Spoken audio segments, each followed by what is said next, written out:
Bueno, hoy vamos a continuar con las vanguardias cinematográficas a lo largo de la historia. ¿Quién quisiera que hiciéramos un recorderis rápidamente de las tres vanguardias que vimos anteriormente?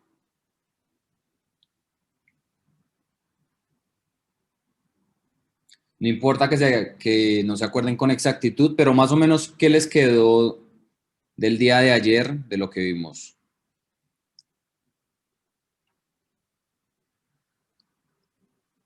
Buenas noches a la gente que sigue llegando.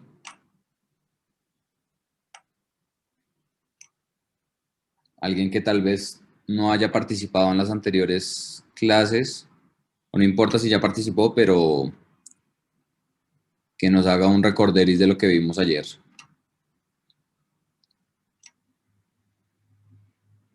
Puede levantar la mano ahí por el Zoom. Sí, Dora. ¿Puedes activarte el micrófono? Me escucha, profe, buenas noches. Dora. Listo. Profe, estaba hablando sobre habló usted sobre las vanguardias, habló sobre el impresionismo, tocó un poco la parte de Alemania, películas como La casa de Usher, películas francesas, en cuanto a la parte de las luces, del uso de las cámaras que cambiaron, que se comenzaron y eran tres cámaras, y lo que más pues me llamó mucho la atención fue el video con el cual usted nos llevó, pues de ese video nos llevó a esas etapas del impresionismo o de las vanguardias en las cuales se daba esa parte del cine. Bien, perfecto. Gracias, Dora. Sí, efectivamente, ayer vimos lo que fue el impresionismo, que fue básicamente cuando se creó el cine, que empezó a desarrollarse esta vanguardia. Después vimos el cine ruso y después vimos el expresionismo alemán, ¿no? Y que el cine ruso lo que aportó fue hacia el montaje cinematográfico, de cómo se monta un plano sobre otro para generar un sentido.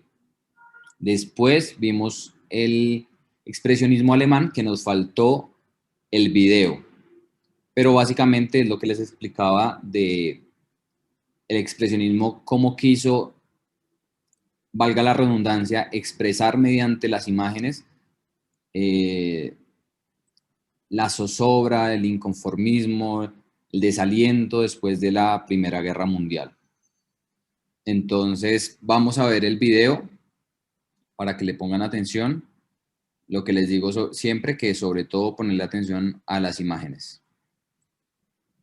De la noche, lugares extraños, mundos alucinantes, miedos más próximos de lo que pensamos. Hoy nos adentraremos en una de las corrientes cinematográficas más fascinantes e influyentes, el expresionismo alemán.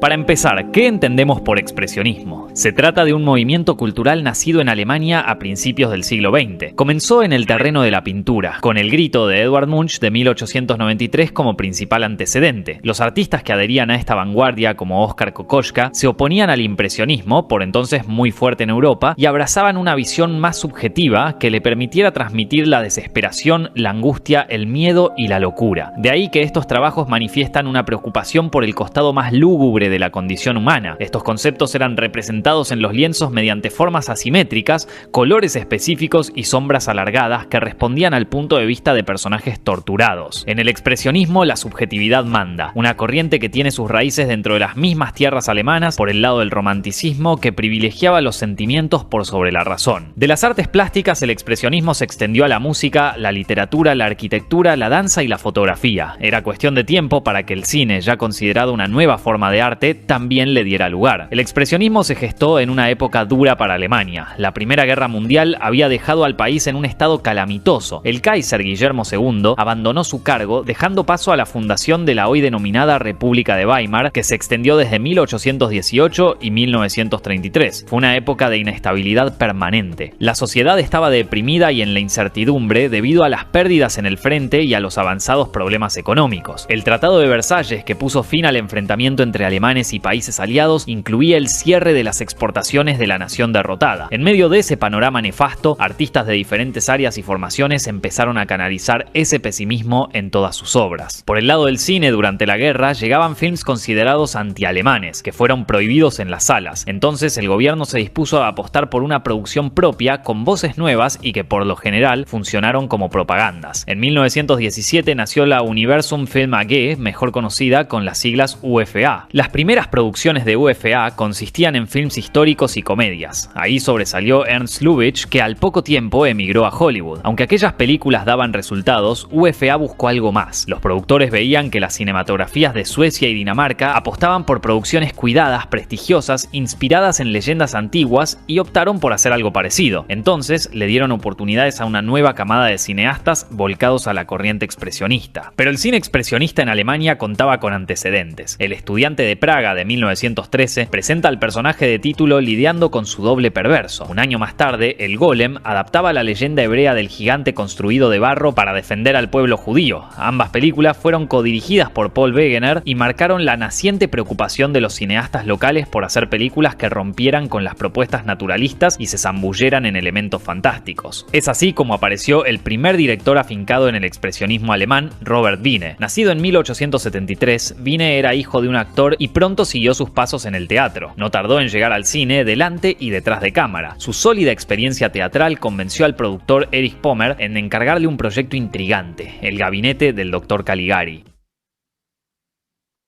Si gestionas un equipo, tienes que probar Monday.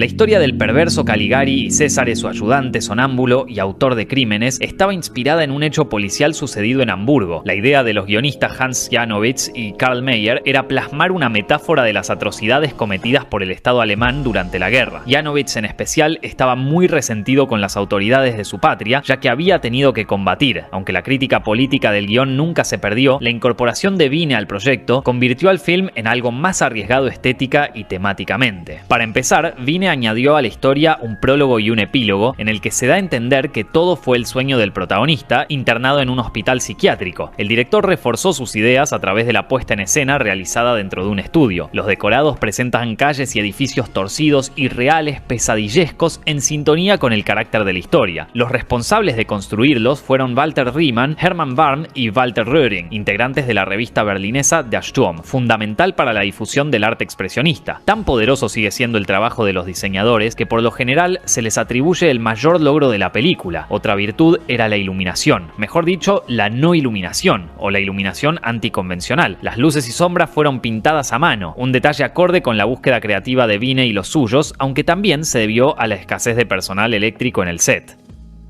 Estrenada en 1919, El gabinete del Dr. Caligari se convirtió en la primera película expresionista alemana. Aunque algunos sectores la criticaron por su estilo teatral y muy anclado en la plástica, los toques que Wiene le añadió a la película sobrepasaron las expectativas. La película fue un éxito entre todo el público y también marcó la reapertura del cine alemán al mercado extranjero. La obra posterior de Wiene no estuvo a la altura de Caligari, pero su aporte al expresionismo alemán y al cine en general nunca pierde importancia. Si hubo otros directores que además de enriquecer aquel movimiento alcanzaron por sí mismos el estatus de eminencias, ellos fueron Friedrich Wilhelm Murnau y Fritz Lang. Murnau tuvo inquietudes artísticas desde joven. Al terminar la universidad se unió a la compañía de teatro del prestigioso Max Reinhardt y gracias a él comenzó su carrera en los escenarios y en el cine. Su ópera prima fue Der Knabe in Blau de 1919, pero no llamó la atención hasta su octavo film, el thriller Schloss Vogelöd. Allí daba muestras de su talento para generar atmósferas de oscura densidad. Murnau estaba destinado a inscribirse en el expresionismo expresionismo. Al igual que Hans Janowitz, había servido en el ejército alemán, donde se desempeñó como piloto de aviones y pudo exorcizar su desencanto en los largometrajes que dirigía, más precisamente en su siguiente película, Nosferatu, una sinfonía de horror. Producida por Prana Films, una compañía pensada para hacer películas con temática sobrenatural, Nosferatu era una adaptación de la novela Drácula de Bram Stoker, pero la intervención de la viuda del autor obligó a los realizadores a modificar los nombres de los personajes. De este modo, el vampiro principal ahora se llamó el Conde Orlok. El fuerte de Nosferatu es el trabajo de Murnau detrás de cámara, un trabajo que, si bien inscribe en la tradición expresionista, consigue liberarse de determinadas ataduras estéticas y hace su propio camino. Los interiores fueron rodados en los estudios Jofa, en Berlín, pero a diferencia de Caligari, el resto se filmó en locaciones reales de Eslovaquia y en ciudades costeras del mar Báltico. Estos lugares resultaron perfectos para el clima onírico que pretendía el director. Además del ojo de Murnau, el otro punto crucial de Nosferatu es el personaje del título, interpretado por Max Schreck. Este actor venía de una amplia trayectoria teatral y hasta fue colega del director en la compañía de Reinhardt. Sin embargo, como se sabía tan poco de su vida privada y casi todos los films en los que participó están perdidos, nació el mito de que Max Schreck era un vampiro verdadero y que Murnau le pagó para que en la escena final mordiera a la protagonista. ¿Era tan fundado el nacimiento de este mito? Bueno, por lo pronto Schreck en alemán quiere decir miedo. Y sí, aunque no se escriba exactamente igual, el nombre del ogro de las películas animadas viene de esta misma palabra. Al estrenarse en 1922, Nosferatu fue un éxito. Esto no impidió que llovieran más juicios por parte de la viuda de Bram Stoker y como consecuencia, Prana se disolvió y la mayoría de las copias fueron destruidas. Por fortuna, algunas pudieron ser rescatadas y pronto se consolidó como un clásico del expresionismo alemán y del cine a secas. La carrera de Murnau no se estancó en Nosferatu, siguió plasmando su enfoque expresionista en Phantom y sobre todo en Fausto. Basada en el drama de Goethe, presentaba el pacto del protagonista con Mefisto, un ser demoníaco. Aquí, el director despliega su maestría para las escenografías, la fotografía y los efectos especiales que contribuyen a la creación de momentos únicos, como cuando Mefisto parece envolver la ciudad con sus enormes alas. El otro nombre poderoso que se destacó dentro del expresionismo alemán fue Fritz Lang. Oriundo de Viena, Lang se formó como arquitecto, aunque terminó inclinándose por su verdadera pasión, la pintura. Vivió durante mucho tiempo en Francia y durante la Primera Guerra Mundial se enlistó para combatir por el Imperio Austrohúngaro. Fue herido en combate, pero dentro del hospital militar conoció al director Joe May, que le dio sus primeras oportunidades en el cine. Empezó a dirigir en 1919, pero recién 2 años más tarde, con The Amour de Todd, se sumergió en las aguas pantanosas del expresionismo. Allí narra la historia de una pareja que debe lidiar con la mismísima muerte, una película que tocaba de cerca a Lang, ya que su primera esposa se había suicidado. En Dr. Möbius der Spieler y en Los Nibelungos, Lang demostró su madurez y su capacidad para trabajar con grandes escenografías y plasmar escenas dramáticas, cualidades que convencieron a los productores de la UFA para financiar su producción más ambiciosa, Metrópolis. Esta epopeya futurista cuenta la lucha entre los obreros de una megalópolis y los poderosos que dominan los recursos, con una historia de amor en el medio, al estilo de Romeo y Julieta. Como en otros casos, esta película sobresale por su enorme potencia visual. En Metrópolis, Lang explora el territorio expresionista desde la arquitectura, con sus construcciones monumentales y el trabajo con las luces y las sombras. El ambiente opresivo del mundo subterráneo proviene de las máquinas y de los obreros, igual de fríos y maquinales. En cuanto a la ciudad, el director la modeló en base a un viaje a Nueva York, donde quedó impactado por los edificios y los contrastes con el resto de la geografía. Desde su estreno en 1927, Metrópolis representa el punto más alto del cine expresionista y es un referente para la ciencia ficción venidera, inspirando a obras como la saga de Star Wars, Blade Runner y El Quinto Elemento.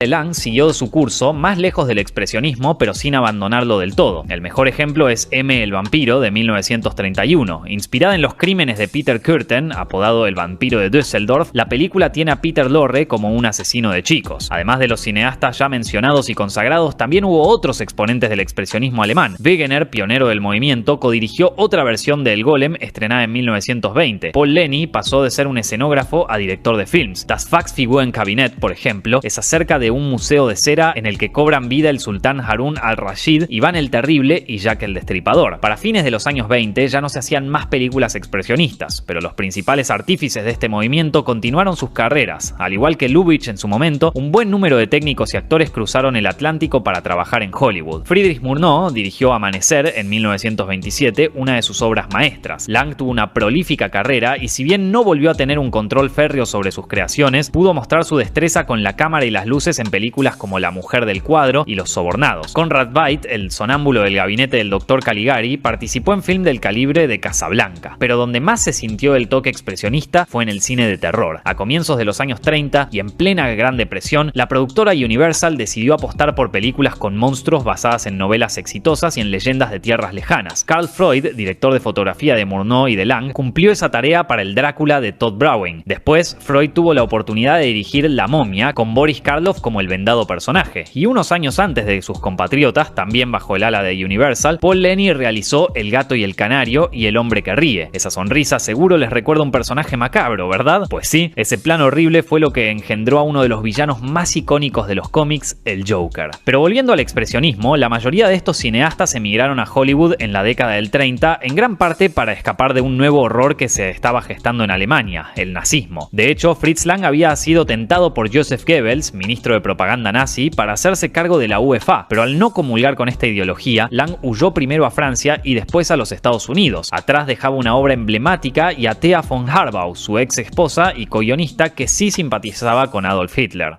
Pese a durar pocos años, el expresionismo alemán tuvo una importancia decisiva. Surgió en una nación devastada y se desarrolló gracias al talento y la iniciativa de un grupo de cineastas marcados por la guerra y el enojo. Las tinieblas de la pantalla no hacían más que reflejar las que corroían sus corazones y el mundo se rindió ante esta nueva manera de ver el cine. La potencia del expresionismo alemán se extiende hasta nuestros días, principalmente por el lado de la iluminación en el policial y en el género del terror. Un cineasta que se nutre constantemente de esta estética es Tim Burton. Desde el corto Vincent hasta sus largometrajes más recientes, predominan diseños extravagantes y personajes de otros mundos. Tomemos el caso del joven Manos de Tijera. Edward, el personaje del título, y el laboratorio de su creador remiten a la mujer robot y al laboratorio de Metrópolis. Además, las imponentes escenografías de Batman también nos recuerdan a las producciones de Fritz Lang. Y hay un dato curioso, en algún momento hasta se rumoreó que Burton quería hacer una remake del gabinete del Dr. Caligari, film por el que siente un cariño muy especial. Nosferatu, el personaje más icónico del expresionismo, fue revisitado más de una vez. Werner Herzog estrenó en 1979 una remake de la película de Murnau, Nosferatu el vampiro, con Klaus Kinski como el villano principal. En 2000 salió La sombra del vampiro, que recrea el rodaje del film de 1922 y la leyenda de vampirismo auténtico. Willem Dafoe encarna a Max Schreck, mientras que John Malkovich le da vida a Murnau. A su vez, el look del conde Orlok, digno de un roedor, inspiró al monstruo de la miniserie La hora del vampiro, dirigida por Toby Hooper y basada en la novela de Stephen King. Y bueno, también está la escena de Bob Esponja, ¿no? ¿Se la acuerdan? Y ya que estamos, volviendo a Tim Burton, el personaje interpretado por Christopher Walken en Batman Regresa justamente se llama Max Schreck. Todos estos casos representan la vigencia de un movimiento cinematográfico tan tenebroso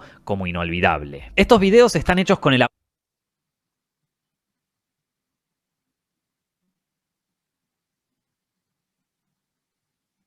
Bueno, entonces como vimos acá, la influencia de la vanguardia del expresionismo alemán ha sido una de las más importantes y las que más ha dejado rastro a lo largo de la historia del cine.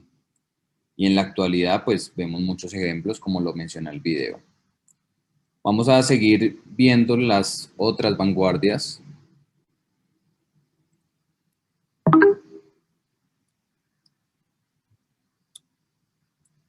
Y vamos a pasar al surrealismo en el cine y cómo habla el subconsciente a través de ella.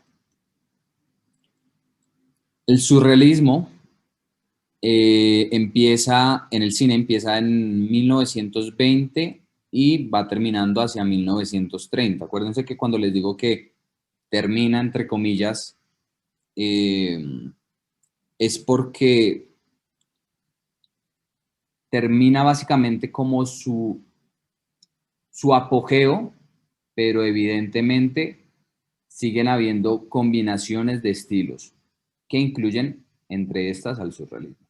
Entonces vemos que una de las características es el automatismo psíquico puro que hay dentro de la escritura de los guiones, la escritura automática, el dibujo automático, cadáveres exquisitos, que para los que no saben qué es un cadáver exquisito, básicamente es una composición aleatoria, podría decirse, de una idea. Entonces, desde ahí se empieza a crear como, lo que sería el surrealismo. El surrealismo debe experimentarse para entenderlo al margen del pensamiento racional. Eso significa que en el surrealismo tanto como movimiento histórico, artístico, tanto como para el cinematográfico, el surrealismo básicamente no se entiende. O sea que más que nada hay que sentirlo y mantener el pensamiento racional al límite. Valores rechazados por los surrealistas: la familia, la patria, la religión, el honor y el trabajo. Basado en teorías psicoanalíticas de Sigmund Freud, el inconsciente, efectos cinematográficos para generar nuevas sensaciones, porque el surrealismo genera precisamente una realidad que es absolutamente ajena a lo que nosotros conocemos en nuestra cotidianidad y en nuestro entorno. Entonces combina una serie de ideas que generan algo totalmente diferente.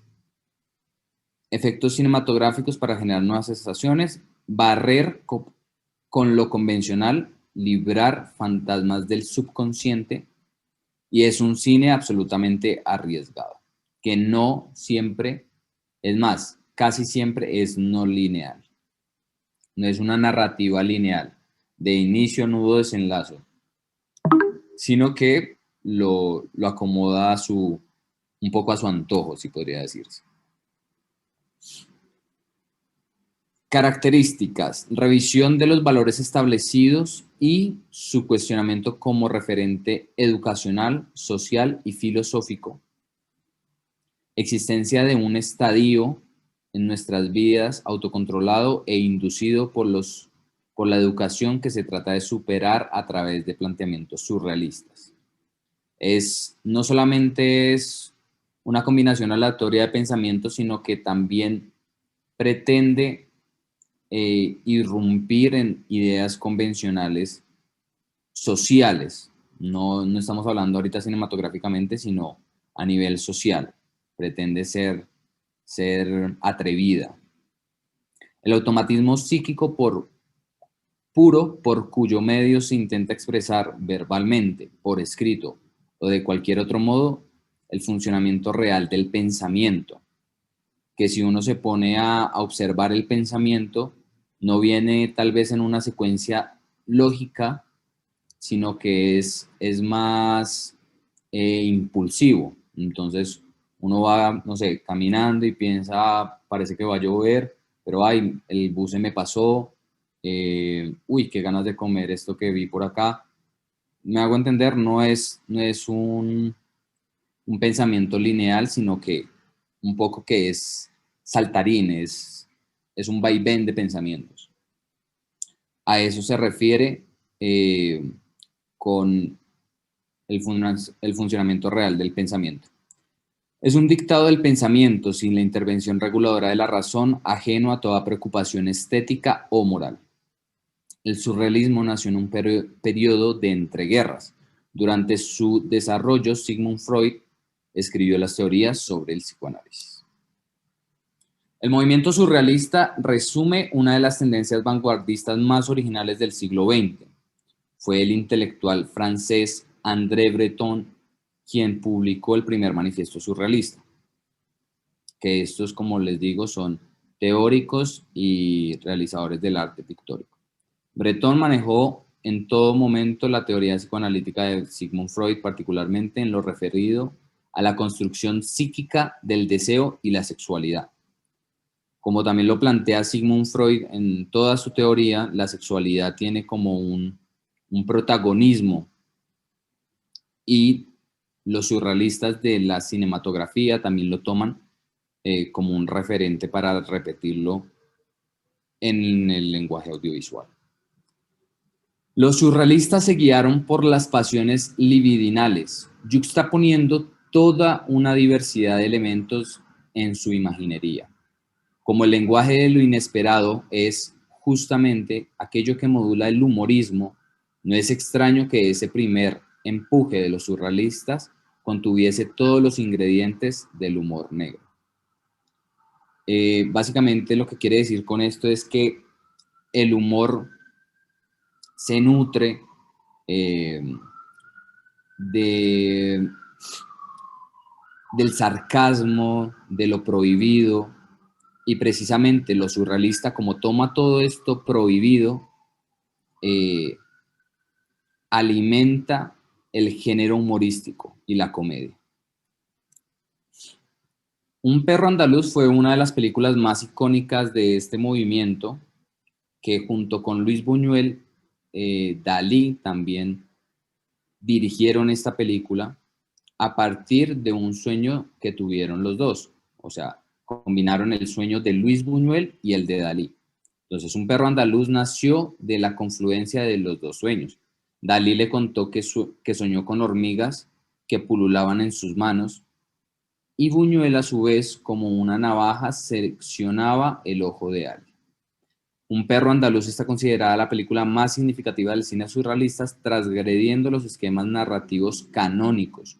La película pretende provocar un impacto moral en el espectador a través de la agresividad de la imagen.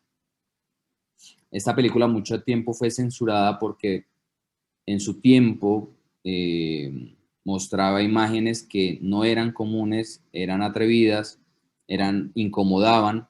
Entonces, una de las escenas en las que aparece cómo se le corta el ojo supuestamente a alguien, a una persona, pero en realidad lo hicieron fue con un efecto cinematográfico, no era el ojo de nadie, pero daba ese efecto.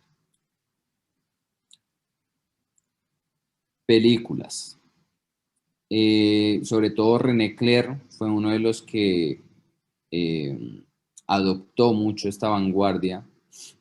También Germán Dulac, El perro andaluz por Luis Buñuel y Salvador Dalí, El Starfish por Man Ray, La edad de oro de Luis Buñuel, que siempre estuvo acompañado por Dalí, La sangre de un poeta por Jean Cocteau. Jean Cocteau también como uno de los grandes exponentes de esta. Casi todas sus películas hablan o tratan sobre el surrealismo. Ahora vamos a ver el video para que lo vean en imágenes, que para mí es muy importante eso, y puedan identificar el estilo.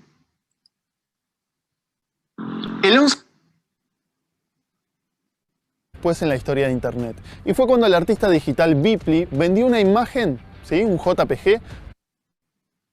Desde sus comienzos, el cine estuvo asociado al espectáculo, al entretenimiento, a brindarle al público historias bien contadas con personajes con los que podrían identificarse. Pero también, desde sus primeras épocas, surgieron movimientos con una búsqueda diferente, lejos de las convenciones y que cautivaban desde un costado más intelectual. Hoy hablaremos de las vanguardias cinematográficas.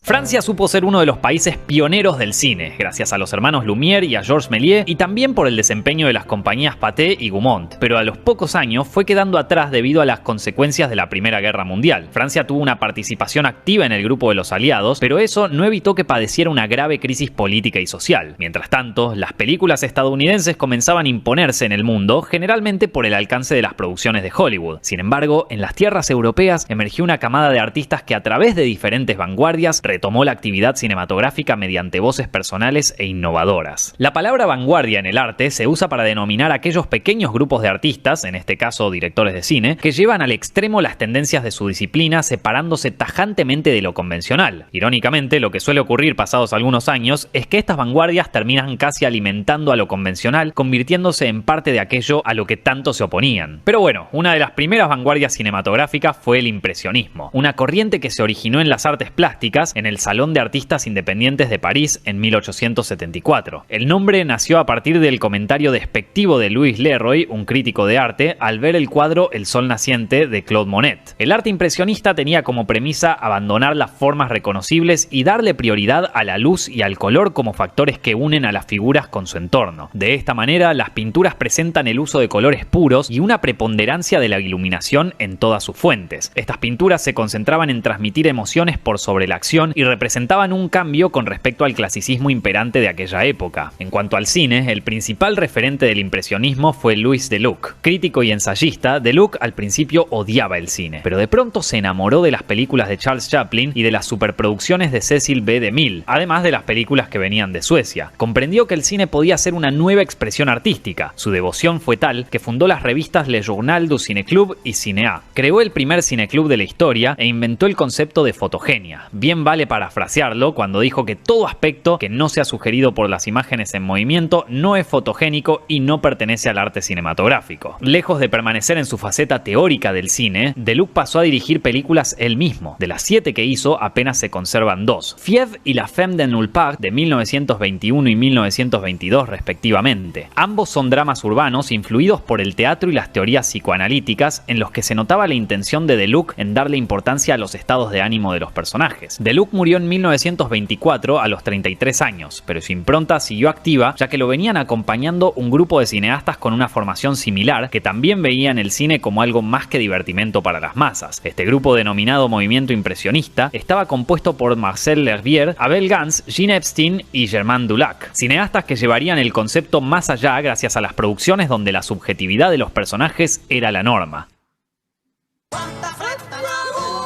Disponible ahora. Todo lo bueno está en la superficie. El cielo, las nubes. Relájate, respira. Este será el mejor verano de todos. ¡Ve más rápido! Algo me huele mal con los dos. Esconden algo, ¿verdad? ¿De dónde dijeron que vienen los dos? De Disney y Pixar, Luca. Disponible ahora, solo en Disney Plus. En el caso de L'Herbier, desplegó su visión del impresionismo en películas como El Dorado, L'Inhumaine y en la etapa sonora L'Argent, films en los que el director dejaba patente su preocupación por manifestar la psicología de los personajes mediante los recursos cinematográficos disponibles. L'Herbier también es conocido por fundar el Instituto de Estudios Cinematográficos, una de las escuelas de cine más prestigiosas. De los integrantes del grupo liderado por Deluc, ninguno fue tan virtuoso como Abel Gance. Al igual que Griffith, Gance comenzó en el cine como actor y de ahí pasó a dirigir. Su ópera prima fue La Digue, un drama costumbrista, pero con la práctica empezó a valerse de todos los recursos cinematográficos y los llevó a los extremos. Con el cortometraje La locura del Dr. Toob, por ejemplo, aprovechó el uso de lentes deformantes para sugerir el punto de vista lisérgico de un doctor que acababa de tomar alucinógenos, efecto que hasta el día de hoy podemos ver en películas y videojuegos de todo tipo. Gance siguió en la búsqueda impresionista gracias a Jacques y Larue, pero su obra magna fue Napoleón. Más que un largometraje, Gance diseñó una epopeya sobre los comienzos de Napoleón Bonaparte, en la que aplicó todas las técnicas del cine e inventó algunas nuevas. La más sobresaliente fue la pantalla separada en 3 partes, lo que permitía al público sumergirse en secuencias de carácter monumental. Gance también recurrió al montaje rítmico heredado de Griffith, y con la ayuda del cineasta español Segundo de Chomón, usó cámaras livianas que podían ser atadas a caballos o colocadas en proyectiles disparados al aire. El resultado fueron tomas únicas que hasta entonces jamás se habían visto en la historia. Gance quiso repetir el estilo épico de la Film du Monde, pero sin el mismo éxito.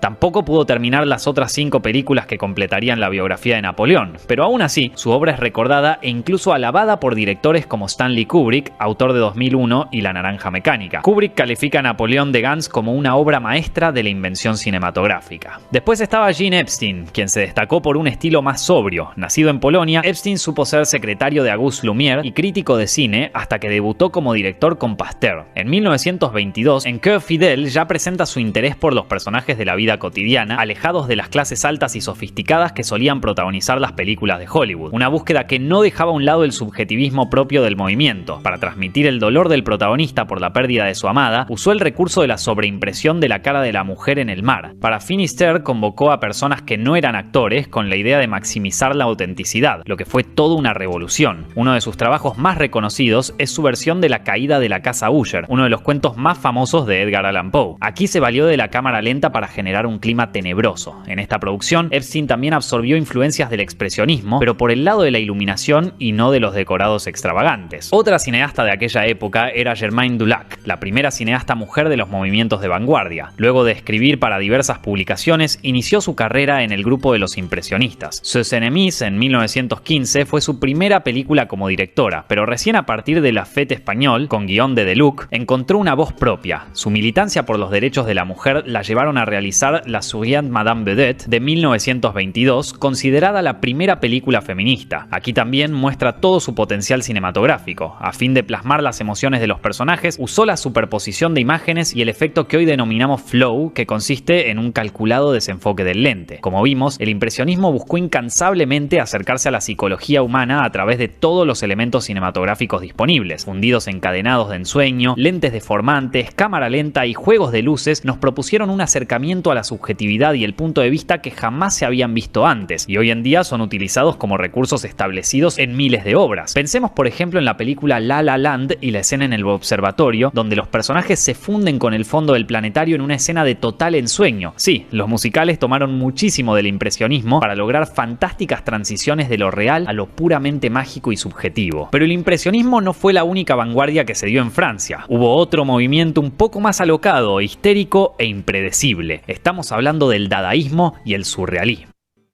El origen del dadaísmo se remonta al Cabaret Voltaire de Zúrich, en Suiza, durante la Primera Guerra Mundial. Uno de sus creadores, el alemán Hugo Ball, le dio asilo a artistas de diferentes países. Todos estaban enojados por la guerra y sentían malestar por la desidia artística del momento y por el pensamiento positivista de los intelectuales europeos. Entonces organizaron una vanguardia que barriera con todas esas cuestiones y que barriera con lo convencional. Así surgieron obras de carácter azaroso, sin explicaciones lógicas de por qué pasa lo que pasa, con intenciones de desconcertar al espectador. En 1918, Tristan Tzara, otro pilar del dadaísmo, redactó un manifiesto en el que dejaba bien en claro, entre otras cosas, que la palabra dada no tenía ningún significado. El principal representante del cine dadaísta fue René Clair. Nacido en 1898, Clair comenzó siendo periodista y compositor y llegó al cine como intérprete. Su primera película fue París qui dort y su zambullida en el terreno del dadaísmo fue gracias al cortometraje Entreacto. Estrenada en 1924, Entreacto nació como un encargo de Rolf de Mar, director de los ballets suecos en París, y la idea original con esta película era proyectarla durante los intervalos del teatro parisino de Champs-Élysées, pero el trabajo terminado superó las expectativas. La sucesión de imágenes incluyen un cañón animado cuadro a cuadro, un cortejo fúnebre en cámara lenta y un ataúd fuera de control, una pieza humorística en la que también aparecen los pintores Marcel Duchamp y Man Ray. Ya lejos del dadaísmo, Clair siguió su carrera, que llegó a las 29 películas. En tanto, el otro director, Marcel Duchamp, también incursionó de lleno en el dadaísmo. En el corto Anemic Cinema de 1926 muestra espirales giratorias con frases inconexas en el medio, lo que produce un efecto hipnótico. Otros cineastas dadaístas fueron Fernand Léger y Hans Richter, pero este movimiento cultural no se extendió más allá de 1926 y fue el preámbulo de la otra gran vanguardia que mencionamos, el surrealismo. El término surrealista fue inventado por el escritor Guillaume Apollinaire, pero quien le dio entidad fue el escritor André Breton. Influido por las teorías psicoanalíticas de Sigmund Freud y por el poeta Alfred Jarry, Breton se convirtió en el principal abanderado de esta vanguardia y redactó un manifiesto. La premisa del surrealismo consistía en expresar los pensamientos más puros, al margen de la razón y de la moral. Se trataba de liberar los fantasmas del subconsciente y escandalizar a toda la sociedad. Por el lado del cine, una de sus máximos exponentes venía del impresionismo, Germain Dulac, de quien ya hablamos. Con guión del escritor Antonin Artaud, estrenó en 1928 La Caracola y el Clérigo, sobre las fantasías eróticas de un cura con la esposa de un general, un film que se convirtió en la primera producción cinematográfica surrealista. Pero esta vanguardia no cobró impulso definitivo hasta unos meses después, cuando se estrenó Un perro andaluz, dirigido por los españoles Salvador Dalí y Luis Buñuel. Para esa época, Dalí comenzaba a hacerse de un nombre gracias a pinturas como Retrato de mi padre. En cuanto a Buñuel, desde joven vivía apasionado por el arte y sobre todo por el cine. Admiraba a los autores audaces que criticaban al orden establecido, como el Marqués de Sade, lo que también se volvería un sello en su obra. En Francia empezó como asistente de Jean Epstein en Mauprat y La caída de la casa Usher, más algunas apariciones delante de cámara. Dalí y Buñuel se conocieron en la residencia de estudiantes, fundada por la Institución Libre de Enseñanza, y volvieron a reunirse para dirigir Un perro andaluz, un corto influido por los sueños de cada uno de sus principales responsables, lo que evidencia su impronta onírica y su potencia visual. Una de las primeras imágenes que establece el tono del film y funciona como una declaración de principios. Un hombre, el mismísimo Buñuel, usa una navaja para cortarle el ojo a una mujer. Un perro andaluz tuvo un gran recibimiento por parte de la comunidad de surrealistas, incluyéndolo a Breton. De esta manera, ambos directores fueron invitados a sumarse oficialmente a esta vanguardia. Buñuel y Dalí volvieron a colaborar en La Edad de Oro, que solo dirigió Buñuel, un proyecto que también formaba parte del surrealismo, aunque marcó la separación de la dupla por diferencias creativas. Buñuel siguió su carrera en los Estados Unidos, España, México y de nuevo en Francia. Aunque incursionó en géneros como el melodrama realista, nunca abandonó sus inquietudes por el surrealismo. Basta con observar detalles argumentales y estilísticos en El Ángel Exterminador, Simón del Desierto y El discreto encanto de la burguesía. Aunque comenzó en el dadaísmo, Man Ray se volvió un referente del arte surrealista y por aquel entonces el único representante norteamericano de ese movimiento. Se expresó a través de la pintura, la escultura, la fotografía, hasta experimentar con una filmadora. Así surgió Le Retour à la Raison y ya más dentro del surrealismo, los cortos Emac Bakia, L'Étoile de Mer y Los misterios del Castillo del Dado. Creaciones arriesgadas técnica y narrativamente, pese a que Man Ray sintió que no le alcanzaban para colocarse a la par de Buñuel y de Dalí. Un caso curioso es el del poeta y cineasta Jean Cocteau. Nunca formó parte del clan de surrealistas, pero suele ser asociado a este movimiento por las características de sus trabajos. La sangre de un poeta es una muestra de su capacidad para crear mundos y personajes extraños. También es posible encontrar surrealismo en su versión de La Bella y la Bestia, donde los objetos de la morada de la bestia cobran vida. Así es, esta película fue una precursora estética de la producción animada de Disney y de su versión con actores. El impresionismo, el dadaísmo y el surrealismo no trascendieron más allá de los años 30. Sin embargo, gracias a la iniciativa de un grupo de directores con formación más intelectual que comercial, marcaron un cambio en el panorama cinematográfico de aquella época. Demostraron que era posible un cine distinto, más arriesgado en su forma y en sus temáticas, y fueron el trampolín para directores que luego tuvieron vuelo propio. Las vanguardias influyeron para siempre en el cine venidero, incluso en aquel que pertenece al mainstream. El surrealismo, en especial, impactó a los cineastas de las últimas décadas, como el chileno Alejandro Jodorowsky. En largometrajes como El Topo y La Montaña Sagrada, Jodorowsky se entrega a secuencias oníricas y a personajes que desafían tabúes. El estadounidense David Lynch no se queda atrás. Desde Eraserhead, su ópera prima, muestra imágenes y situaciones que suelen ser más poderosas que la razón. Un ejemplo son los sueños del agente Cooper en la serie Twin Peaks. Otro caso es el del francés Michel Gondry. En Eterno Resplandor de una mente sin recuerdo, su película más popular, Jim Carrey debe impedir que borren los recuerdos y los sueños que tiene de su amada. De esta manera queda claro que las vanguardias cinematográficas de los 20 no solo cumplieron su función de ser una alternativa al cine de industria, sino que también enriquecieron poderosamente el séptimo arte. Estos videos están hechos con el apoyo de nuestros queridos suscriptores. Bueno, vamos ahora a continuar con la vanguardia del neorrealismo italiano. Como pudimos ver en el video que vimos recientemente, también aparecen películas que hacen parte del post-neorrealismo italiano. Eso significa que el surrealismo tuvo unas consecuencias estilísticas en nuevos movimientos y posteriores movimientos, como fue el neorrealismo italiano y el post-neorrealismo italiano. Así que, bueno, vamos a empezar con el neorrealismo. Este movimiento comienza en la década de los 40, atraviesa los 50 y termina a finales de los 50, casi que ni alcanza a tocar el periodo de los 60. Se da en un periodo de posguerra. En él se muestra la depresión económica y la clase obrera, mostrando toda clase de injusticia y abusos, llegando en casos hasta perder la dignidad con tal de llevar dinero para subsistir. El neorrealismo se extendió a lo largo de todo el mundo, por más de que sea el neorrealismo italiano, fue porque nació allí, pero el neorrealismo fue muy fructífero en todo el mundo. Acá en Colombia también tuvimos películas neorrealistas que precisamente lo que hacen es narrar las situaciones de la clase obrera, un poco también como lo habíamos visto en el cine soviético, pero sobre todo en una situación que puede ser antiética para los personajes o moralmente cuestionable, pero retrata a estos personajes que no la están pasando bien y que luchan por sobrevivir. Entonces mira la vida con sencillez, amor hacia lo humano, como esa esencia de lo humano, intenta retratar absoluta sinceridad, la duración de una película, ahí es cuando la duración de las películas empieza a ser un poco más extensa con el neorrealismo italiano. Las injusticias cotidianas que puede vivir una persona, la moral como hecho estético, el cine de gente de verdad. Una de las características más notables del neorrealismo es que tomaba actores naturales o simplemente no actores. Eso significa que precisamente como se trataba de un periodo de posguerra, pues las industrias estaban en quiebra, no había dinero, lo que hacían era con lo que podían y con lo que tenían, hacían las películas. Solo era una cuestión de imaginación, de creatividad y voluntad de hacer las cosas. Entonces conseguían al vecino que quisiera participar en la película y lo ponían a actuar. Personajes marginados, dura realidad, actores sin formación, un país golpeado por la guerra.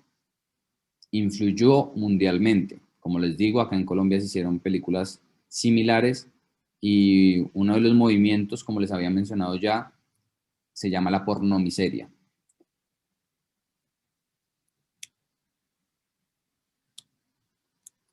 La pobreza, vidas oscuras llenas de problemas, condición social de la mujer, que también la cuestiona, la posición de la mujer frente a su esposo, frente a su hijo, frente al Estado, frente a todo. Hace una cuestión también de la posición de la mujer. Consecuencias de la guerra y un cine de protesta. Esto es una de las características más significativas probablemente del neorrealismo, porque no fue, bueno, simplemente hagamos cine porque queremos seguir haciendo cine, así haya habido guerra. No.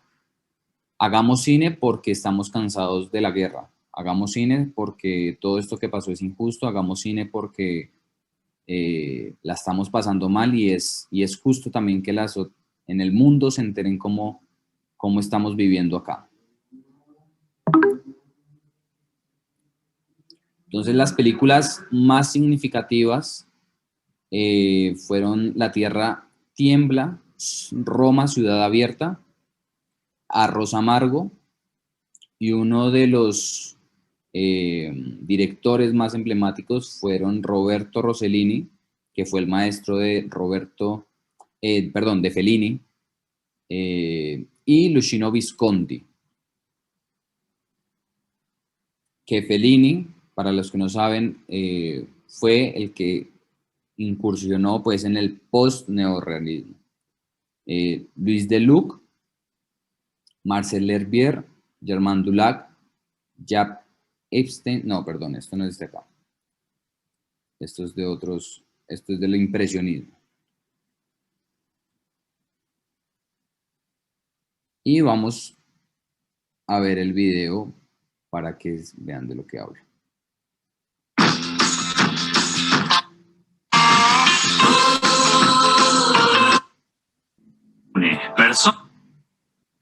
Dando pelea día a día, convertidas en personajes cinematográficos. Hoy hablaremos de una corriente del cine que nació de la miseria y marcó un quiebre a nivel mundial, el neorrealismo italiano.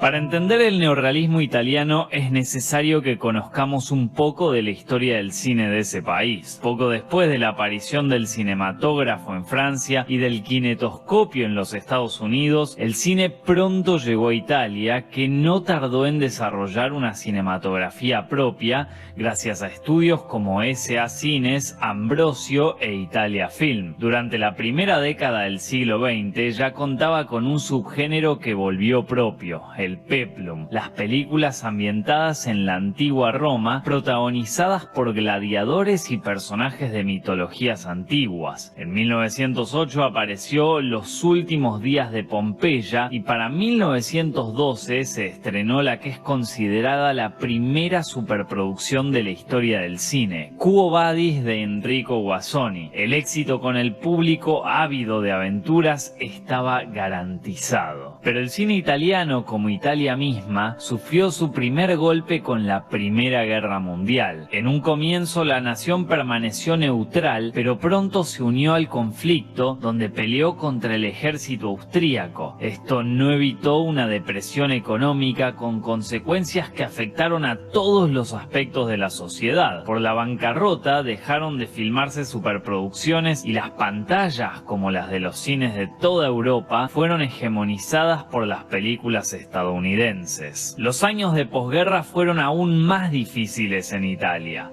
Creció la tensión social y se formaron grupos de protestas contra el sistema. Entonces surgió el Partido Nacional Fascista, liderado por Benito Mussolini. La capacidad de Mussolini para reprimir a los manifestantes le valió la consideración del rey Víctor Manuel III de Italia, que no impidió su escalada en el poder. A partir de 1925, el país estuvo bajo un régimen totalitario que devoró a todos los partidos políticos democráticos. En 1936, antes de la llegada de la Segunda Guerra Mundial, Mussolini, conocido como el Duce o el Guía, se alió con su par alemán Adolf Hitler, por entonces en pleno ascenso con el nazismo. El gobierno fascista le prestó atención al cine, pero para sus propios intereses. Por un lado, durante esa época fueron construidos más estudios de cine, incluyendo el mítico Cinecittà y el Centro Experimental de Cinematografía de Roma, la escuela de cine más antigua de Europa. Sin embargo, las películas eran de carácter propagandístico o entretenimiento sin sustancia. Se hicieron documentales que exaltaban las bondades del régimen imperante e incitaban a pregonar esas doctrinas, y para entretener fácilmente a las masas tuvieron su apogeo las denominadas películas de teléfonos blancos, llamadas así debido a que siempre aparecía algún aparato de esas características. Eran comedias livianas con personajes de clase alta que parecían vivir en un país sin preocupaciones, como queda demostrado en El Señor Max de Mario Camerini. Películas que iban dirigidas a familias más pudientes, ya que Mussolini creía que representaban mejor la sociedad italiana, pero la verdadera sociedad italiana era mucho menos lujosa, y como alternativa al cine del fascismo, afloró una nueva corriente cinematográfica, un movimiento originado en parte por profesores y estudiantes del centro experimental. En vez de dejarse maravillar por la propaganda y el entretenimiento, se propusieron contar historias con personajes reales que retrataran la tristeza que les tocaba padecer utilizando las cámaras y los recursos disponibles. De esta manera nació el neorrealismo italiano.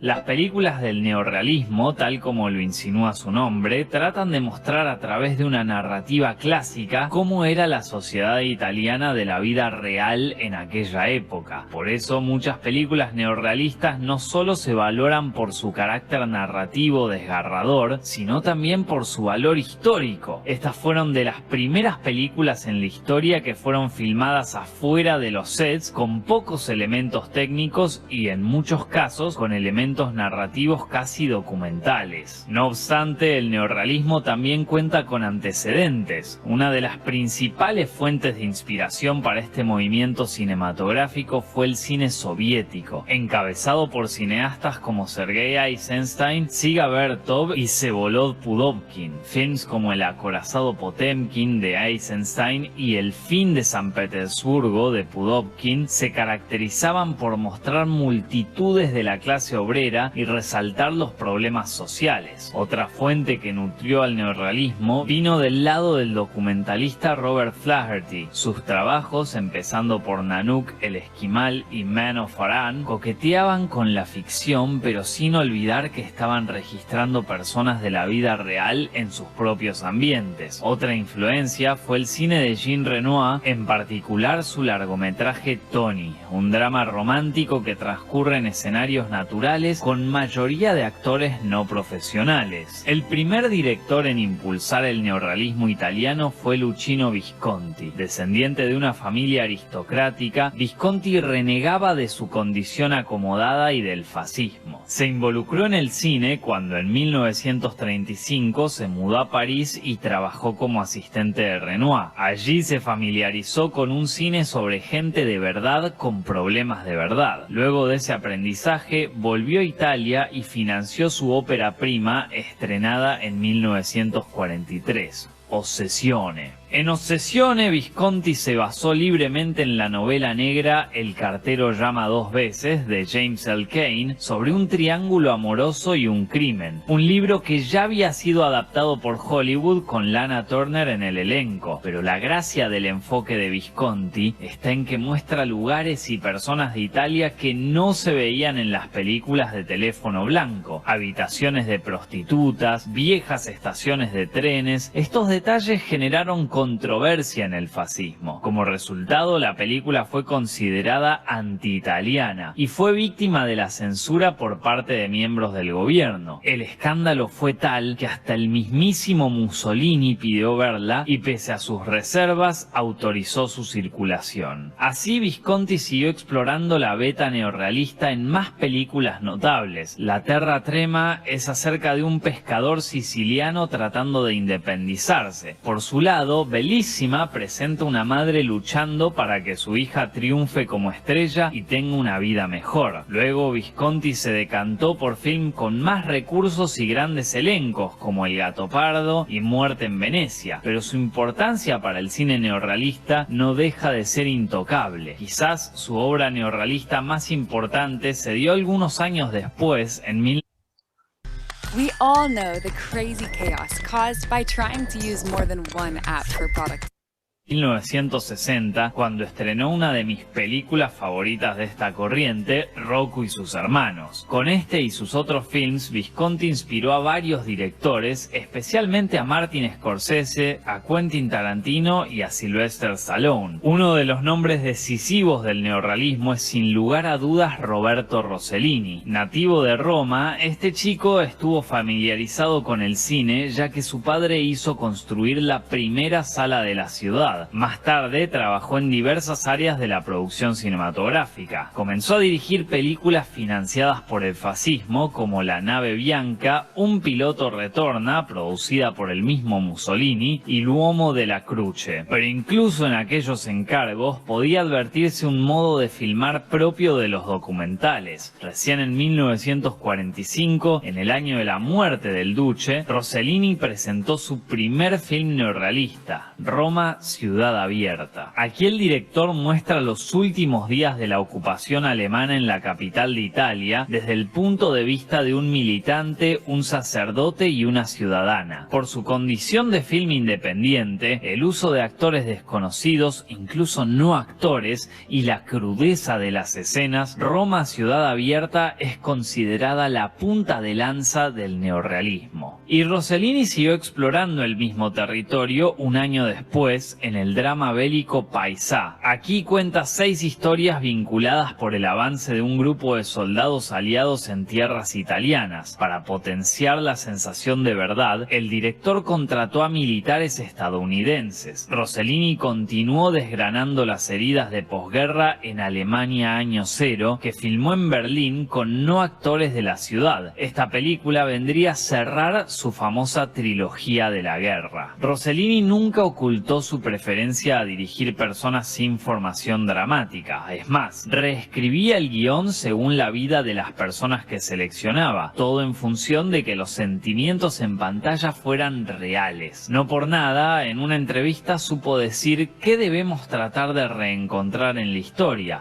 al hombre, y al hombre más humilde. La carrera de Rossellini adquirió un rumbo distinto cuando en 1949 recibió una carta de la actriz sueca Ingrid Bergman. La estrella de Casablanca manifestaba en el texto que quería trabajar con él. Se encontraron y no solo terminaron trabajando juntos, sino que se casaron y formaron una familia. En las 3 películas que hicieron, el punto de interés reside en la estrella, aunque el director nunca abandonó sus postulados del neorrealismo. La primera fue Stromboli, de 1950, sobre una mujer que llega a la isla volcánica del título. Bergman es la única actriz profesional en el reparto, compuesto por los verdaderos lugareños. La trama acerca de una sobreviviente de la guerra y las consecuencias, como el seguimiento de la rutina de los pescadores, todavía muestran una preocupación por acercarse a la realidad y a los problemas políticos y sociales. Luego llegaron Europa 51, en donde Bergman es una mujer que quiere ayudar a los más necesitados luego de la muerte de su hijo, y Viaggio en Italia, en la que también participa el actor británico George Sanders. Rossellini luego dirigió documentales y eventualmente se dedicó a la televisión sin perder su compromiso con el mundo que lo rodeaba. Junto a Visconti y Rossellini apareció el otro gran hombre del neorrealismo, Vittorio De Sica. Nacido en 1901, comenzó su carrera como actor, llegando a ser un galán de teatro y de películas comerciales de la era fascista. Pronto pasó a dirigir él mismo comedias en la misma categoría del Teléfono Blanco, pero el amanecer de su autoría comenzó a manifestarse en I Bambini ci guardano, de 1943. La historia es de una desintegración familiar contada desde el punto de vista del hijo. Allí empezaba a inclinarse por mostrar una dura realidad que las producciones livianas preferían ocultar. Su entrada de lleno al neorrealismo fue con Yuyá, de 1946, acerca de dos niños que trabajan como lustrabotas en Roma y sueñan con comprar un caballo. Pero la consagración de De Sica se produjo en 1948, cuando se estrenó su obra cumbre, Ladrón de bicicleta. En esta película, un humilde hombre padece el robo de su bicicleta, indispensable para poder trabajar, y junto a su hijo emprenderá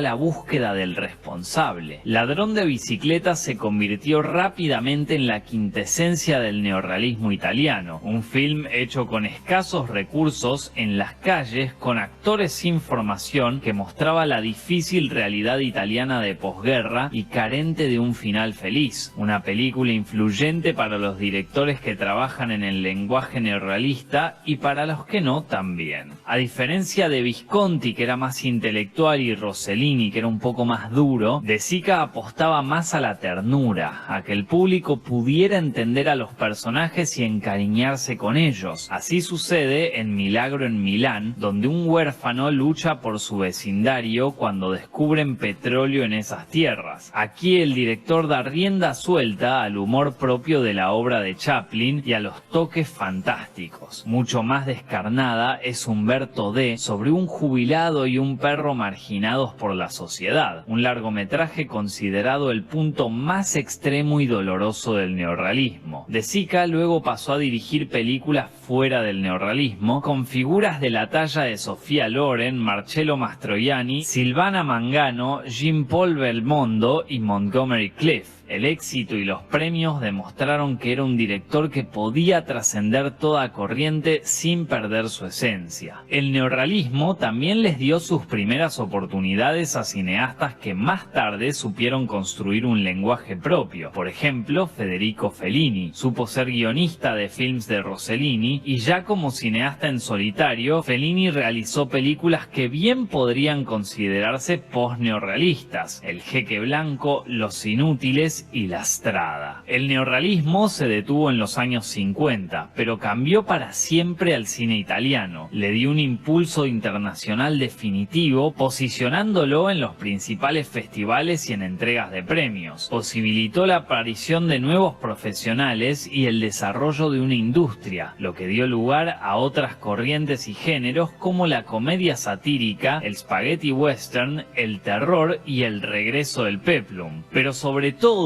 el neorrealismo le permitió a un grupo de cineastas expresar su visión de un país golpeado y sometido, y poniendo delante de cámara a los mismos habitantes que debían padecer esa situación. La importancia del neorrealismo italiano se extiende hasta nuestros días. Tuvo una influencia poderosa en corrientes cinematográficas inmediatas a su apogeo, como la Nouvelle Vague francesa, el Free Cinema inglés y la generación del 60 argentina. Como ya dijimos, vimos, Martin Scorsese confesó que las películas de De Sica y Visconti fueron cruciales para su obra. Esto se nota en el tono inmediato de films como Taxi Driver o acentuada por la fotografía en blanco y negro en Toro Salvaje. Actualmente Estados Unidos tiene otros exponentes que toman elementos del neorrealismo, como John Baker, que busca retratar de la forma más real posible ciertos personajes y lugares de su país en películas como Tangerine y The Florida Project. Además, el cine latinoamericano siempre se nutrió del neorrealismo. El ejemplo más actual es Roma.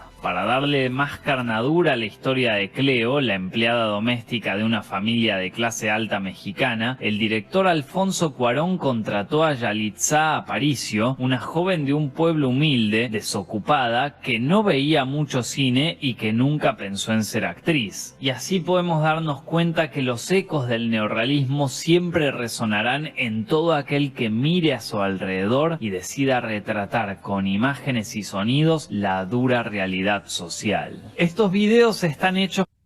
Bueno, ¿hay preguntas hasta acá?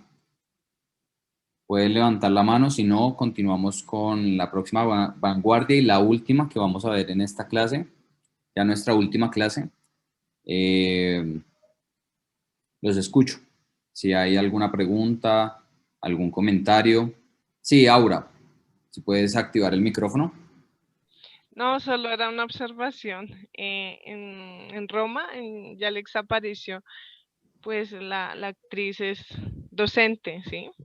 Ajá. No, no una joven desocupada como dice el video, es docente y pues es muy interesante porque ha tenido que luchar con el estigma de la clase, ¿sí?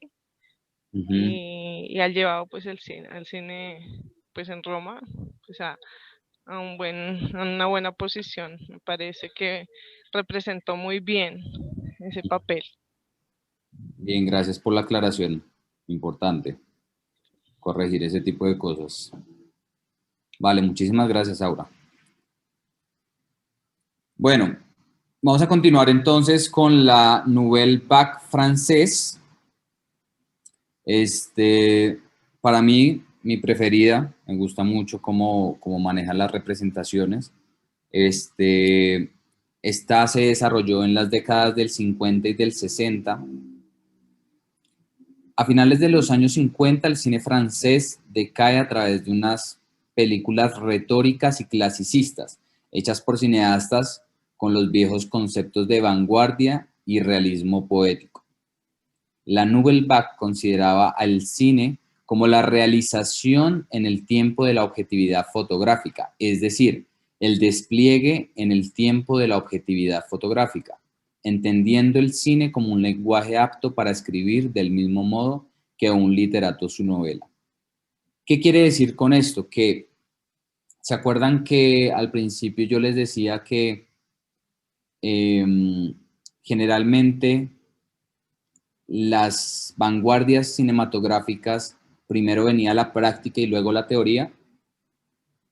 En este caso en específico, se da un poco de un modo contrario, porque los realizadores y los impulsadores de esta ola francesa primero eran teóricos y críticos cinematográficos que tenían la revista Cahiers du Cinéma. Entonces, a través de todas estas críticas y de ver cómo el cine se estaba desarrollando en esa época, se dieron cuenta y decidieron darle un poco un punto de giro a la historia de lo que se estaba haciendo. Entonces decidieron hacer sus propios textos fílmicos, ¿no? Como dice acá, como si se tratara de un literato que escribe su novela, que sea un poco más preparado y más profundo, ¿no? Más elaborado el discurso cinematográfico, la narrativa. Se observa en los nuevos cines un carácter común, caracteres comunes, como una trama argumental abierta, se disuelven las nociones de personaje y de trama, el discurso se convierte en una sucesión de impresiones, Precisamente esta vanguardia se caracteriza por también adoptar cosas del impresionismo, adoptar cosas del surrealismo, muchísimas cosas del surrealismo, pero de cierto modo tiene una narrativa que cuenta una historia. En el surrealismo no siempre se cuenta una historia específica. En la Nouvelle Vague, como dice Godard, Jean-Luc Godard, que en la vanguardia de la Nouvelle Vague, la narrativa no es inicio, nudo, desenlace en ese orden, sino que es en otro orden, pero sigue habiendo una historia. El montaje clásico, basado en la unión de planos, escenas y secuencias que se alteran para alcanzar un ritmo musical. Dicho ritmo se puede acelerar o alargarse como si se tratara de una composición musical. Entonces, esta vanguardia se da muchas veces la licencia de alterar los tiempos del relato. O sea, no el tiempo que nosotros percibimos, sino el tiempo que se está viviendo dentro de la escena, dentro de la película. Se da la licencia de adelantarlos, hacer saltos de cámara a otras cosas, de movimientos que tal vez no son permitidos, así como lo habíamos hablado en la técnica de el tamaño de plano, los ángulos y todo eso. Ellos se dan la licencia de romper con todo esto y crean su propio estilo y su propia narrativa. La cámara es utilizada como elemento dialéctico para subrayar un nuevo y polémico realismo. Como les decía, entonces utilizaban la cámara un poco a su antojo, pero tampoco un antojo deliberado, sino también pensado en función de la narrativa. Como les decía, son críticos de la revista Cahiers du Cinéma y odiaban terriblemente el cine francés que se estaba haciendo. ¿Por qué? Porque hablaba de las élites que nada tenían que ver tal vez con la problemática social del momento. Entonces, nada, aborrecían el cine francés de la época. Teoría del autor se empieza a desarrollar en este tiempo porque antes se venía desarrollando algo que era el cine sobre todo de producción, de las productoras. Las productoras eran las que tomaban las decisiones tanto estilísticas como técnicas de lo que eran las películas. Nosotros ahorita sí, tal vez pensamos en un director y pensamos que toman todas las decisiones, pero generalmente en Hollywood son las productoras las que dicen sí, esto va, esto no va. Pero cuando se trata de un cine más independiente o precisamente un cine de autor, el autor es el que toma las decisiones, el que está al frente de la creación narrativa. Entonces se empieza a crear esta teoría del autor, la independencia de los directores y de las productoras.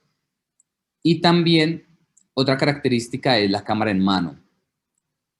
Si bien hacían cambios deliberados desde tal vez algunas veces desde el trípode, muchas veces se dieron la licencia de tomar la cámara en mano y que la cámara tuviera una posición subjetiva. ¿Eso qué quiere decir? Que la cámara fuera como si fuera una persona, ¿no? Entonces se mueve al ritmo de una persona que se siente y se ve cómo camina esa cámara, por decirlo de algún modo, y observa qué es lo que está pasando a su alrededor. La improvisación también es muy importante a todo nivel en la nueva ola francesa. Si bien, como les decía, hay un sustento teórico, pero ese sustento teórico soporta el hecho de que haya improvisaciones, ¿no?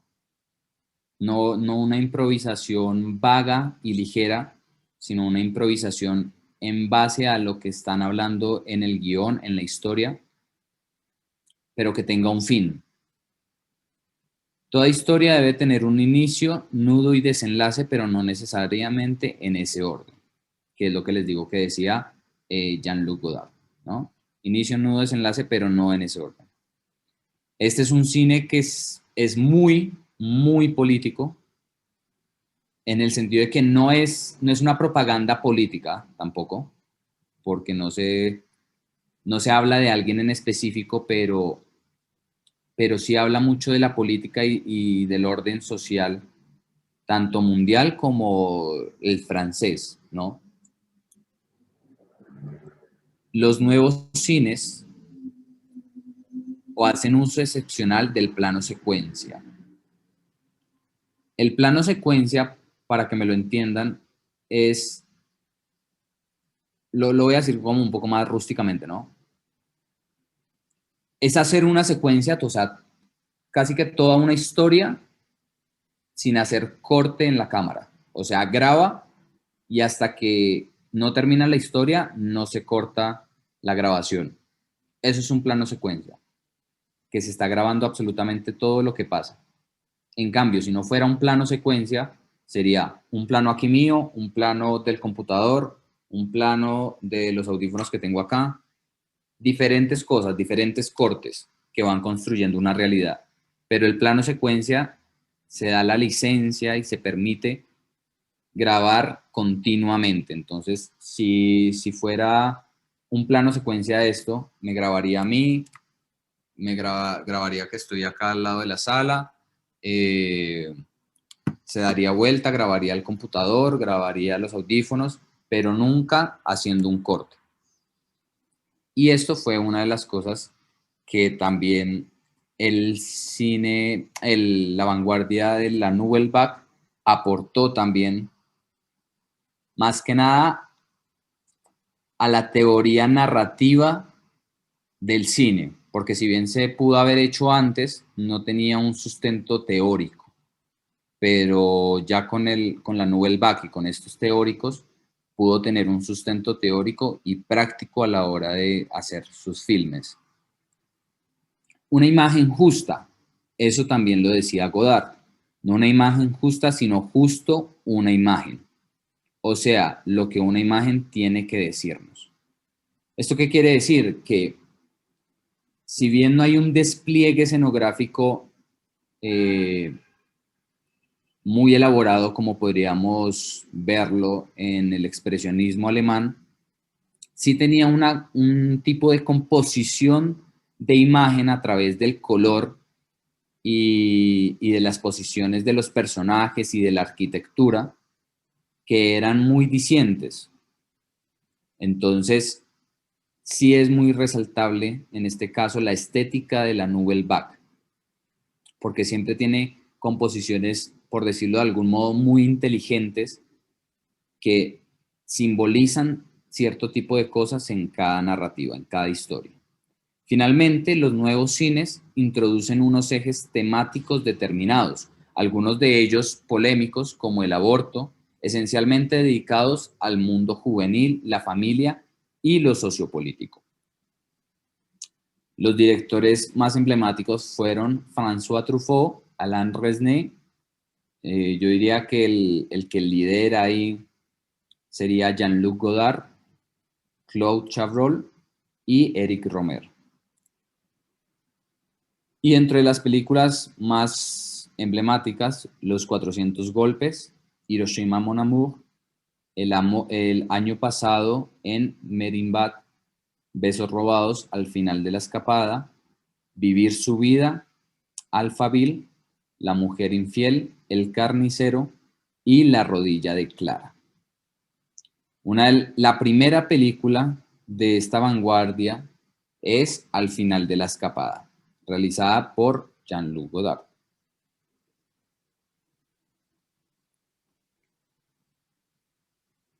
Bueno, y ahora vamos a ver el video.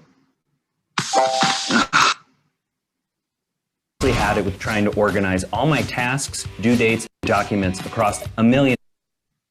Cada tanto el cine precisa de una buena dosis de frescura, y una de las mejores dosis llegó desde Francia de la mano de una corriente que absorbía de otras anteriores y que nutrió a las que siguieron. Hoy hablaremos de la nueva ola francesa, mejor conocida como la Nouvelle Vague.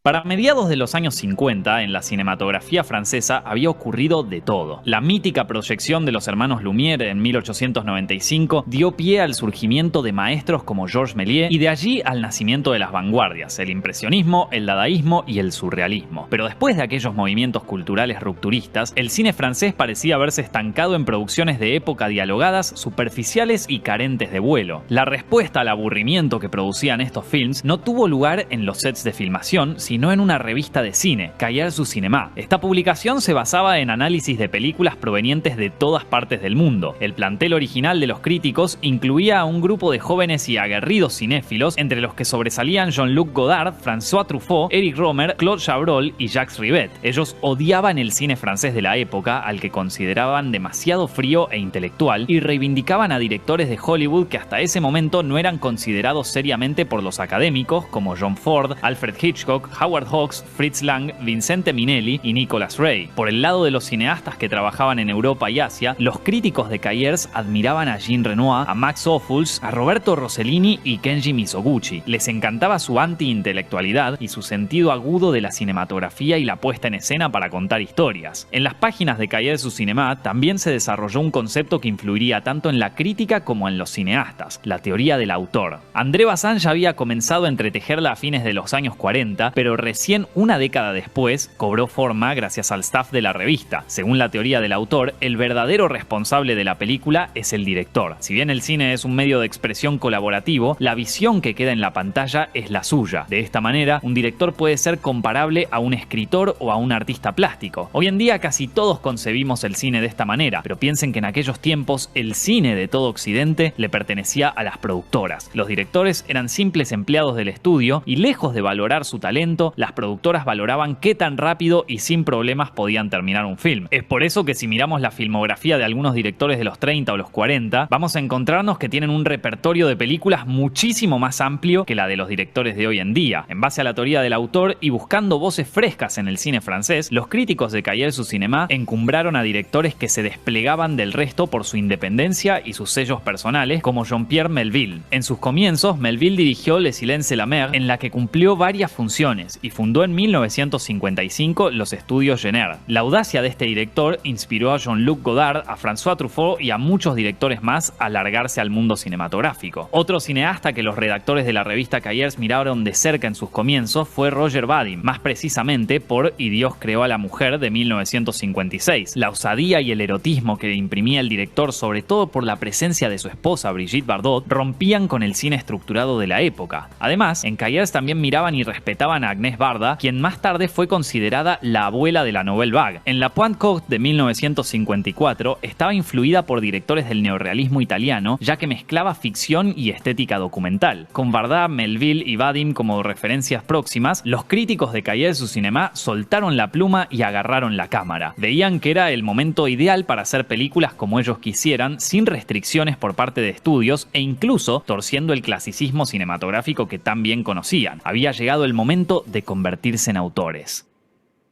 Y así nació la Nouvelle Vague, que, como dijimos antes, significa nueva ola, un término acuñado por François Giraud en una nota para la revista semanal L'Express aparecida el 3 de octubre de 1957. Giraud se refería a la necesidad de una renovación en Francia por parte de los jóvenes. El artículo era sobre actualidad, no sobre cine, pero el concepto fue tomado por el crítico Pierre Villard para la tapa de la revista Cinema 58, que rezaba «Llega la Nouvelle Vague». Otro hecho fundamental para el nacimiento de la nueva ola francesa llegó desde la política. En 1958, el presidente Charles de Gaulle designó como ministro de Cultura al escritor André Malraux, quien impulsó una legislación a favor de los cineastas nuevos y a las películas con valor artístico y creativo. El primero de los integrantes de Cahiers du Cinéma en dar el paso al quehacer cinematográfico fue Claude Chabrol. Con los 30 millones de francos heredados por un tío de su primera esposa, fundó la productora independiente Agim Films y dirigió la primera película de la Nouvelle Vague, El Bello Sergio. Estrenada en 1958, indagaba en la intimidad realidad de la sociedad de posguerra, incluyendo su lado oscuro. Claude Chabrol exploró luego un territorio similar en Los Primos, de modo que las dos películas pueden complementarse. Otro punto en común era el estilo de filmación en locaciones reales y con actores que recién comenzaban su carrera, parecido al neorrealismo italiano. Claude Chabrol fue uno de los más estudiosos de Hitchcock durante su etapa en Cahiers du Cinéma, y no sorprende que, sin dejar de lado sus preocupaciones del comienzo, se haya inclinado definitivamente a los thrillers, como Una mujer infiel y El carnicero. Siguió filmando hasta su muerte en 2010 y todavía su nombre es sinónimo del misterio. En 1959 hizo su presentación como director otros de los nombres fuertes de Cahiers du Cinéma, François Truffaut. La infancia de Truffaut fue traumática, pero marcaría toda su obra. Sus padres se separaron justo cuando él era muy chico y quedó al cuidado de sus abuelos hasta los 10 años, pero su juventud también estuvo enriquecida por la lectura y el cine, que lo llevó a fundar un cineclub a los 15 años. En esa misma época también empezó a escribir sobre cine, lo que llamó la atención de André Bazin. Tiempo después llegó a ser el miembro más joven de Cahiers du Cinéma, con textos encendidos sobre sus amores y odios cinematográficos. Al poco tiempo dirigió los cortometrajes Una visita y L'Homme Stones, y fue ayudante durante mucho tiempo de Roberto Rossellini, hasta que un tiempo después concretó su gran proyecto Los 400 golpes. En esta historia de tintes autobiográficos, Truffaut presenta a Antoine Donnel, un adolescente en conflicto con sus padres, con la escuela y con el reformatorio al que lo terminan enviando, es decir, el perfecto o imperfecto alter ego del director. Los 400 golpes da una muestra constante de Truffaut y de los directores de la Nouvelle Vague, más allá del estilo de cada uno, el interés por los personajes que no gustan de complacer y se enfrentan al sistema buscando su propia libertad, su propia felicidad, igual que sucedía con los mismos cineastas y su relación con la industria, aunque, y sobre todo en el caso de Truffaut, terminaran formando parte de ella. Un punto en común que tenían Truffaut y Claude Chabrol era el uso de la cámara en mano y rodajes en exteriores, con habitual predilección por los planos secuencia para aprovechar el trabajo del actor. Los 400 golpes fue un éxito en el Festival de Cannes de ese año, donde inauguró oficialmente la Nouvelle Vague. Truffaut siguió contando la historia de Antoine Donnel a lo largo de varias películas. Antoine et Colette es un episodio del film colectivo El amor a los 20 años, Besos robados, Domicilio conyugal y El amor en fuga. Jean-Pierre Laude encarnó al personaje durante cada etapa de su vida. Hoy en día, con la cantidad de franquicias cinematográficas que se presentan al público, estamos acostumbrados a ver actores crecer de la mano de una saga de películas, como Daniel Radcliffe en el caso de Harry Potter, pero para aquella época era toda una novedad. Truffaut siguió demostrando sus dotes en más films representativos de la Nouvelle Vague, como Jules y Jim, sobre un triángulo amoroso compuesto por un hombre y una mujer francesa y por otro hombre austríaco, un film que muestra otra predilección de la nueva ola, las escenas de personajes en dormitorios, a fin de revelar su intimidad no solo en cuestiones románticas, sino para verlos discutir o planear algún crimen. Además de ver y pensar los trabajos de otros directores, Truffaut tenía muy clara su versión de su propia obra. No hago mis películas pensando en un público intelectual, son películas para todo el mundo, son películas que pretenden ser populares, intentan interesar al espectador por cosas pertinentes al ámbito de los sentimientos, de las emociones y la afectividad. Luego Truffaut dirigió películas menos ancladas en la Nouvelle Vague, más de género y con figuras de renombre, como Disparen sobre el pianista, La novia vestida de negro y Fahrenheit 451, y un gran ejemplo de cine dentro de cine con La noche americana. Tampoco abandonó su faceta de periodista cinematográfico y publicó un libro de entrevistas que se volvió indispensable para todo estudiante de cine y devoto del maestro de suspenso en la pantalla grande, El cine según Hitchcock.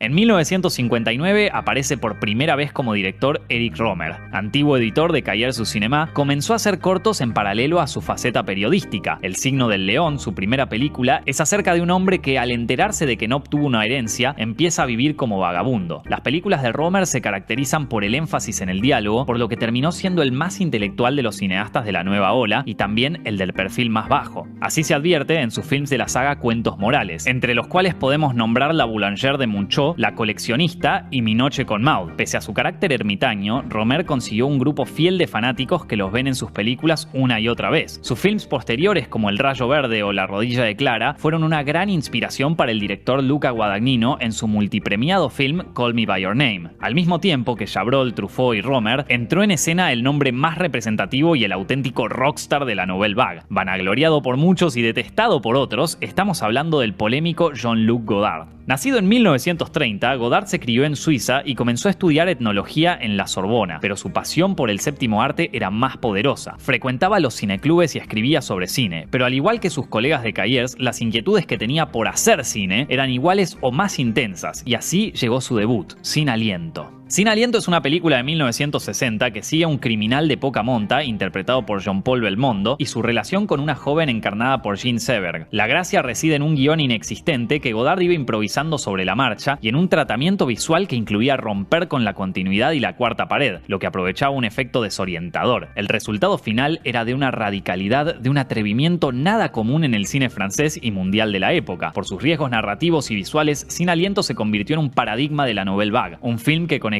con la nueva ola que también venía ocurriendo por el lado de los espectadores, ahora constituido por jóvenes en busca de novedades. En tanto, Godard pasó a ser sinónimo de la Nouvelle Vague. Era un verdadero autor que podía llevar su obra en la dirección más imprevisible y que no le rendía cuentas a nadie. A diferencia de Chabrol y Truffaut, Godard no le temía la experimentación y así lo manifestó en una de sus tantas frases: toda historia debe tener un principio, un desarrollo y un final, pero no necesariamente en ese orden. Esto lo hizo generar amores y odios, pero nunca indiferencia. Godard continuó demostrando su desenvoltura en otros exponentes de la Nouvelle Vague, como por ejemplo Una mujer es una mujer, Vivir su vida, Bande Apart, El desprecio, Alphaville y Pierrot el loco. El director Quentin Tarantino es fanático de Godard y en particular de Bande Apart, al punto de que le rindió dos homenajes: la escena de baile de Uma Thurman y John Travolta en Pulp Fiction, que remite a una escena de aquella película, y el nombre de su propia productora, a Bande Apart. En sus películas de aquella etapa, Godard trabajó con actores de la talla de Brigitte Bardot, Jean-Pierre Laud, Michel Piccoli y sobre todo Ana Karina, quien fue su esposa hasta fines de los 60. También, a fines de esa década y motivado por el Mayo francés, Godard abrazó el maoísmo y abandonó la modalidad de filmar que lo había consagrado. Sus siguientes películas estuvieron más vinculadas a cuestiones políticas comprometidas. No obstante, su cine jamás perdió contundencia, como tampoco sus declaraciones, siendo la más recordada de ellas: el cine es la vida a 24 fotogramas por segundo.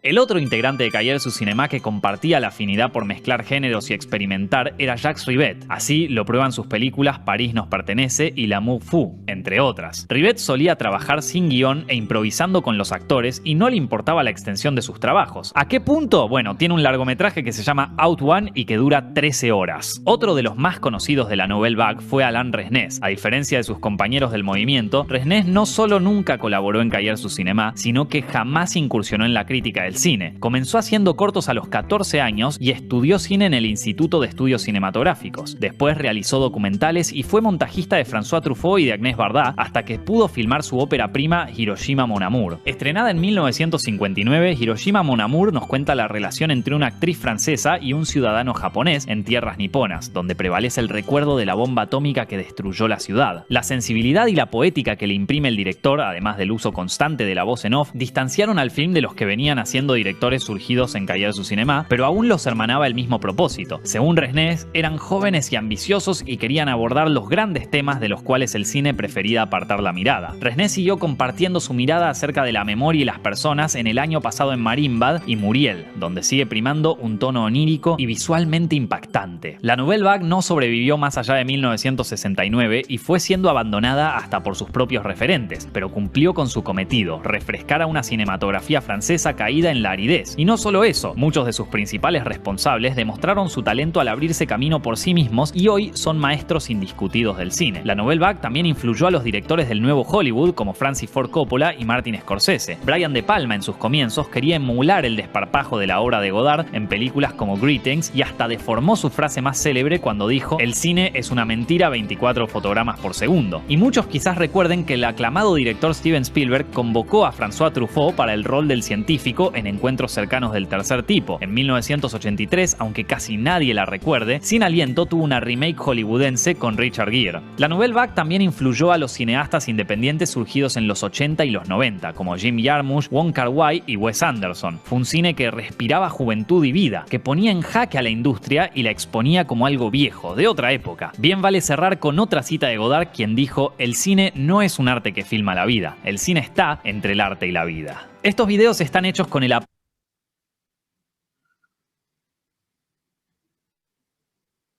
Bueno, este fue la última vanguardia que exponemos acá en esta clase. el cine se sigue desarrollando y evidentemente pues se van creando nuevos estilos. Hay un concepto que quiero tratar por último, aprovechando estos últimos 10 minuticos que tenemos, y es el amparte, que es un concepto creado por Antonio Villarán, un youtuber, pero él es un artista plástico y artista pictórico. Es un español y la verdad que me ha cautivado un poco cómo trata el arte contemporáneo, ¿no? Y lo examina realmente a fondo. Y es un concepto que aplica básicamente para todas las artes. Entonces dice, si uno o varios objetos fabricados en serie y que además están a la venta en el mercado común son presentados como obra de arte, eso es amparte. El concepto de la palabra, que el AMPA significa como robar, ¿no? Como lo fraudulento, lo tramposo. Entonces es el arte que es básicamente un robo, ¿no? El arte que cobra miles y miles de dólares o de pesos y que uno no termina de entender por qué venden tanto si es un concepto de pronto como tan vago. Entonces uno puede poner el ejemplo, el de hace poco, el más reciente, que fue el de la banana pegada con una cinta de la gris, de esa cinta gris. Entonces uno dice, pero acá ¿qué concepto artístico hay? Y lo que les digo, uno puede aplicarlo también a otras áreas y en este caso pues a la cinematografía. También muchas veces encontramos videos o películas que uno dice, ok, pueden que tengan un despliegue de producción gigantesco, pero ¿realmente el concepto de la película lo vale? Continúo con el siguiente punto, dice, si la obra consiste simplemente en la elección de un objeto que es convertido mágicamente en obra de arte por el hecho de colocarlo en un espacio expositivo cualquiera, eso es amparte. Entonces muchas veces en los museos se ha podido ver que hay objetos puestos en alguna parte del espacio, no sé, una silla rota, y muchas veces lo han expuesto como arte y se vende como arte. Entonces a esto él le llama amparte. Si no es necesario tener talento para realizar una obra de arte como la que se muestra, si está lleno de lugares comunes e ideas mánidas, es amparte. Si el único valor que tiene la obra está sustentado fundamentalmente por un concienzudo texto teórico, filosófico, político, que no encuentra su reflejo real en la obra, es amparte. Entonces también podemos encontrar esto en películas, ahorita no se me viene alguna a la cabeza, pero que en la crítica pues se extienden en poesía y en palabrería, pero que a la hora de ver uno la película, pues uno no ve reflejado eso que dice en el texto. Entonces, en ese caso podríamos clasificar esa película como amparte. La fantástica y mágica atribución de valores inexistentes a objetos que son comercializados en el mercado del arte con precios exorbitantes es amparte. Bueno, eso lo dejo por último como reflexión para que también examinen, para los que les interese, a este artista Antonio Villarán y lo buscan con esta palabra, amparte, y van a ver tal vez más detalladamente a qué se refiere él con respecto al arte, pues ya pictórico y escultórico, etcétera, pero también podemos trasladar esa palabra y hacer uso en el arte cinematográfico. Les voy a dejar por último el link de un video que me interesa que lo vean. Es un video que demuestra según, denme un segundo que lo abro, que muestra según Noam Chomsky cómo es los 5 filtros de la maquinaria de los medios masivos, que es sobre todo cómo se utiliza el cine o los medios de comunicación, en este caso los audiovisuales, para manipular y muchas veces tergiversar la información. Entonces se los dejo porque ya creo que no alcanzamos a verlos, pero se los dejo para que por favor lo vean. Bueno, ya se los dejé ahí en el chat. Muchísimas gracias a todos los asistentes a la clase. Espero les haya generado algo esta clase, les haya aportado algún tipo de información productiva para sus áreas de conocimiento, que puedan también realizar sus propios videos, que eso es algo que me parece muy interesante, pues, en esta nueva era y nueva generación que somos tanto consumidores, pero también somos productores, ¿no? A pequeña o a grande escala somos productores. Cuando tomamos una foto o un video, ya estamos produciendo un producto, ya sea para el consumo propio o para el consumo de nuestros familiares y así sucesivamente. Entonces, bueno, les agradezco mucho, que tengan una feliz noche y nos estaremos viendo. Chao, chao.